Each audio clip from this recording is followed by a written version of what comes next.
nakatanggap naman tayo ng report. Philippine Navy hindi matitinag sa pagpapakita ng puwersa ng China sa WPS. Brigada CAF Austria, i-brigada mo! Brigada! Live report! Idiniin ng Philippine Navy na hindi sila matitinag sa panibagong pagpapakita ng puwersa ng China sa West Philippine Sea matapos mamonitor ang paggamit ng water cannon sa drill ng Chinese forces malapit sa Ayungin Shoal.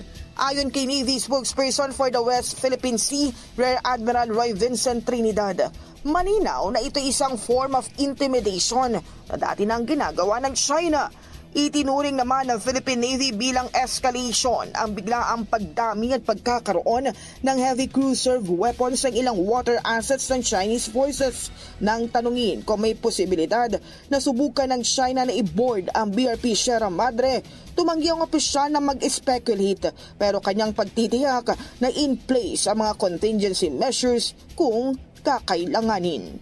In the heart of changing lives, ako si Brigada CAF Austria ng 105.1 Brigada News sa FM Manila, the Music and News Authority. Ang bahaging ito ay hatid sa atin ng Mom's Love ES1 Capsule. Simulang tuparin ang pangarap ng iyong anak. And starting now,